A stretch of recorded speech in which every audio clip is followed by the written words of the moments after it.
My name is Vivian Hayes, and if you had asked me a month ago where I'd be right now, I would have told you something predictable.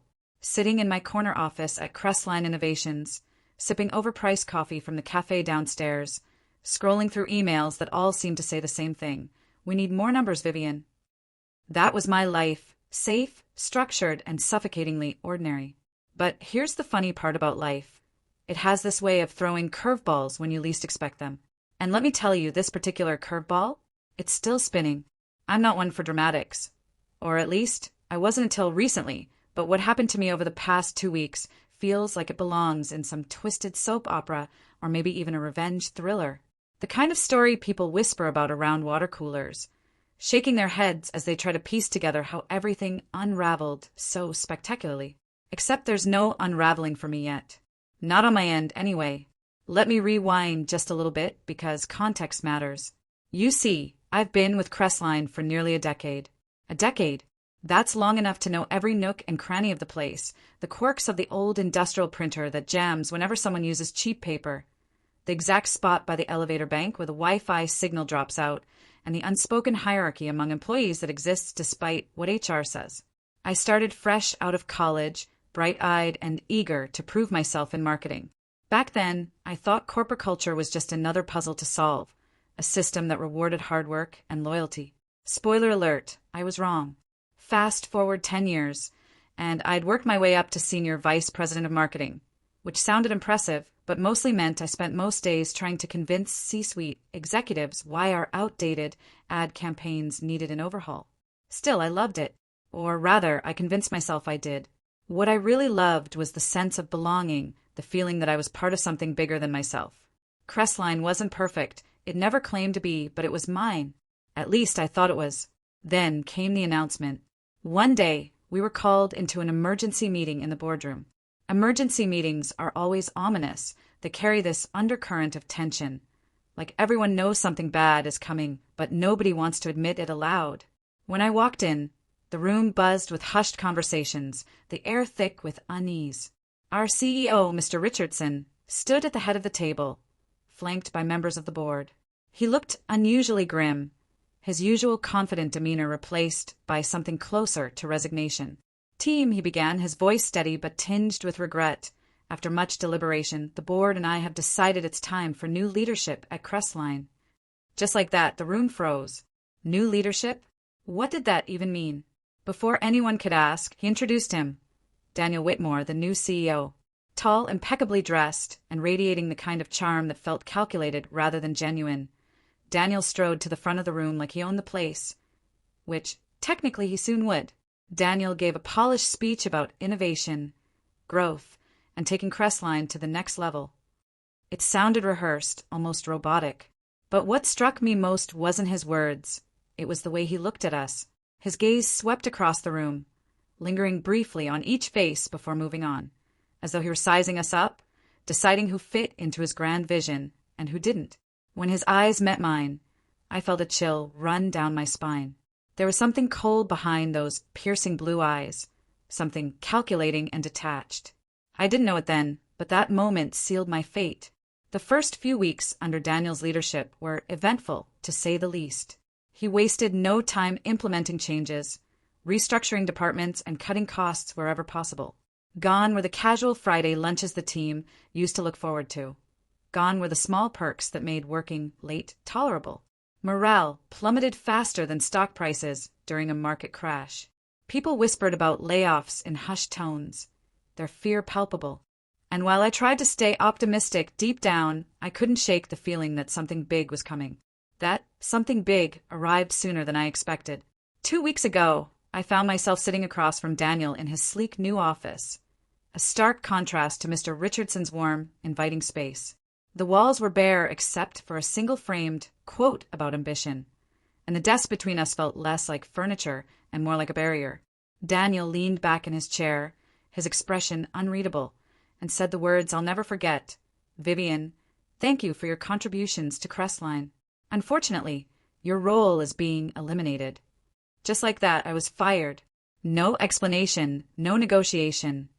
Just a curt dismissal delivered with the kind of practiced indifference that only someone utterly devoid of empathy could pull off.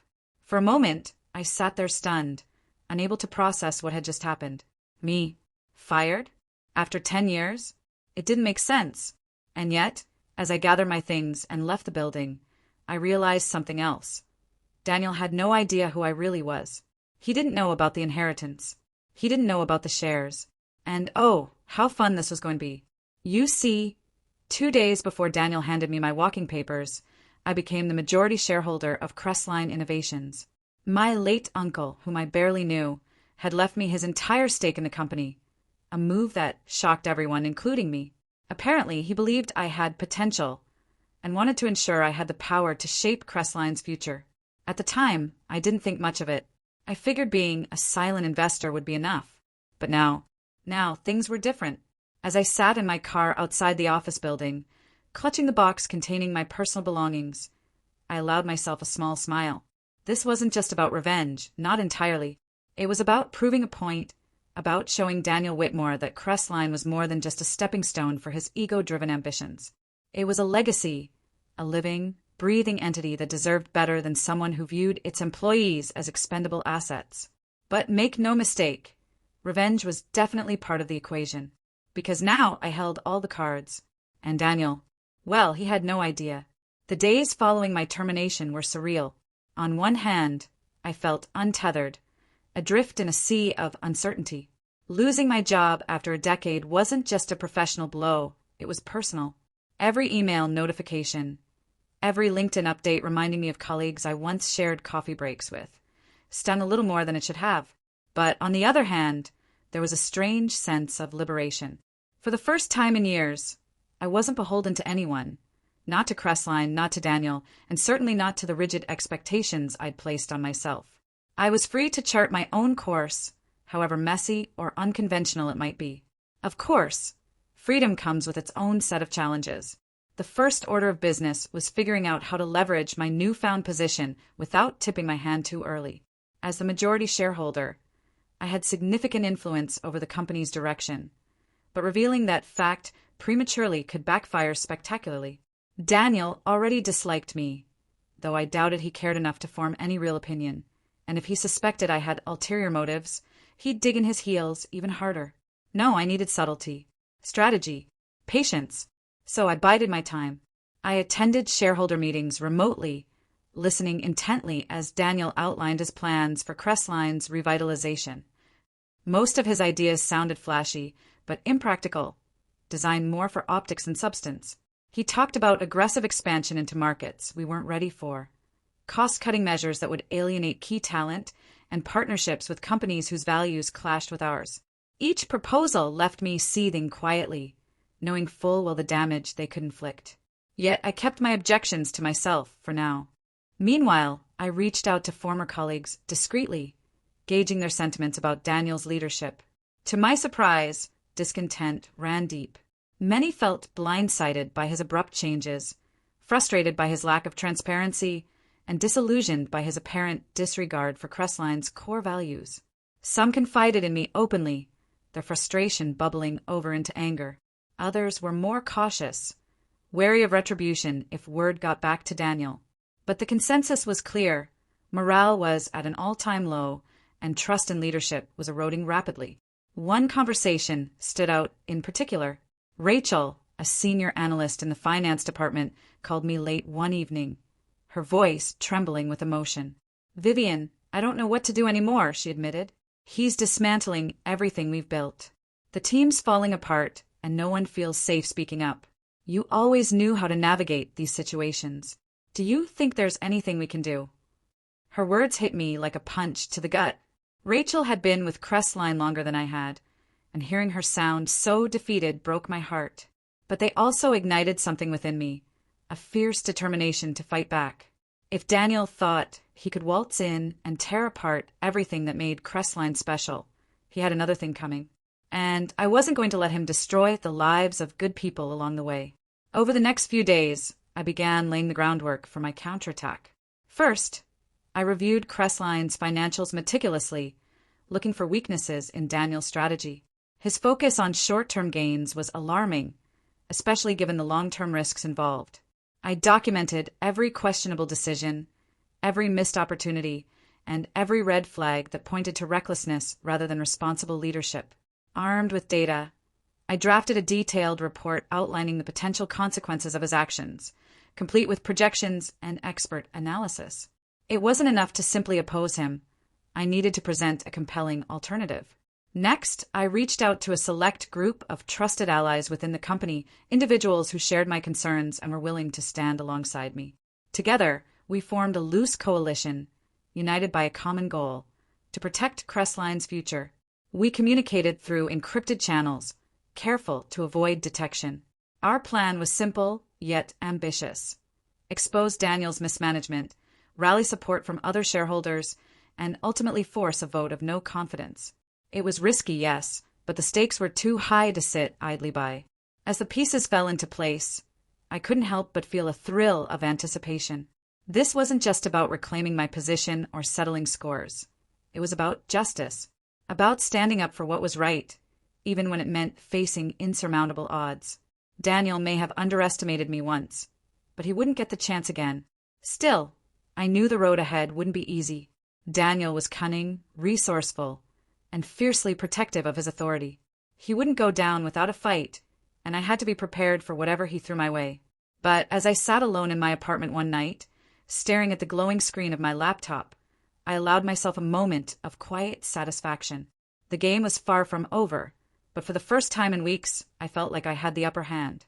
And that, dear reader, is where the real fun begins. The weeks that followed were a whirlwind of tension, strategy, and calculated moves. Each day felt like a chess match, with Daniel unaware that I was orchestrating his downfall from the shadows. My coalition grew stronger as more employees, disillusioned by Daniel's leadership, joined our cause. Some were hesitant at first, fearing retaliation or doubting whether we could actually succeed. But when I shared snippets of my findings about Daniel's reckless decisions and their potential consequences for Crestline, even the skeptics began to see the urgency of the situation. One evening, Rachel called me again, this time sounding hopeful. "Vivian," she said, her voice steadier than before, "people are starting to talk. They're realizing they're not alone in feeling betrayed. You've given us hope." Her words stayed with me long after we ended the call. Hope, that simple yet powerful concept, had become my anchor in this storm. It wasn't just about revenge anymore. It was about giving people back something Daniel had tried to take away: their belief in themselves and in the company they'd poured years of hard work into.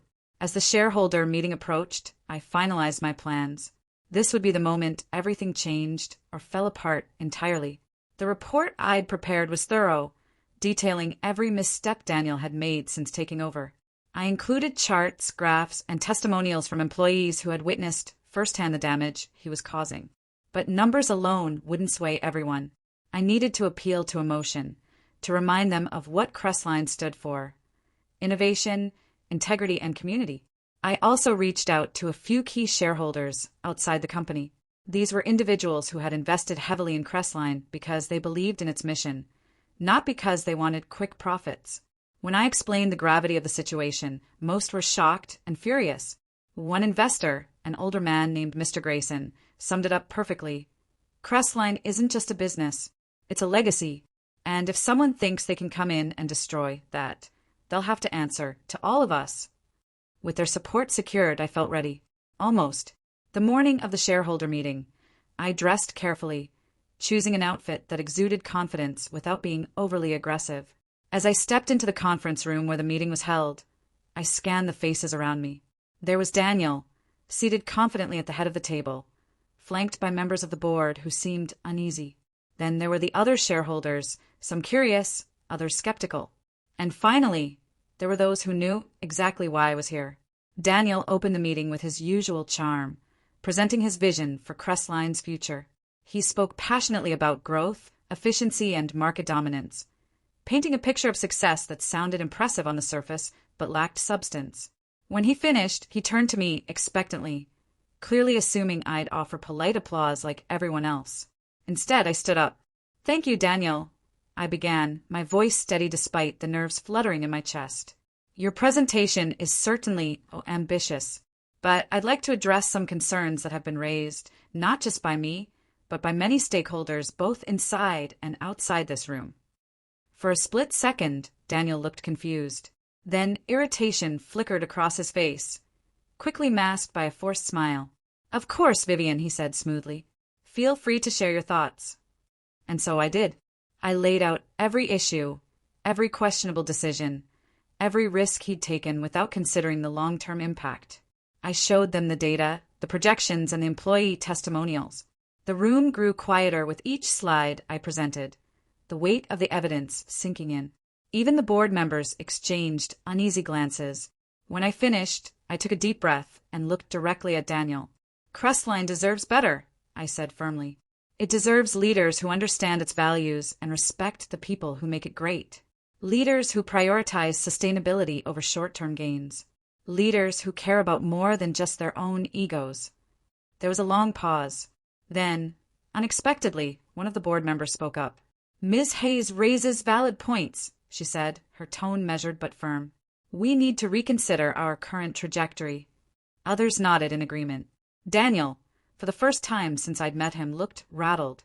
He tried to defend himself, but his arguments sounded hollow compared to the mountain of evidence I'd presented. The tide had shifted, and there was no turning back. After hours of heated discussion, the board called for a vote of no confidence. The result was unanimous. Daniel Whitmore was removed as CEO effective immediately. In his place, the board appointed an interim leader, a seasoned executive known for her ethical approach and commitment to corporate responsibility. It wasn't a permanent solution, but it was a start. As the meeting adjourned, several shareholders approached me to express their gratitude. "You saved Crestline," one of them said sincerely. I shook my head. "No," I replied. "We saved it. Together." Later that evening, I found myself back in my apartment, staring out the window at the city skyline. For the first time in weeks, I felt a sense of peace. It wasn't just about winning. It was about proving that integrity and resilience could overcome arrogance and greed. Crestline still had challenges ahead, but I knew it would survive. After all, it was more than just a company. It was a family. And as for Daniel, well, let's just say karma has a way of leveling the playing field. Rumor had it he was struggling to find another high-profile position after his spectacular failure at Crestline. Good riddance. But my journey wasn't over. With my newfound influence as majority shareholder, I vowed to help steer Crestline toward a brighter future, one built on trust, collaboration, and purpose.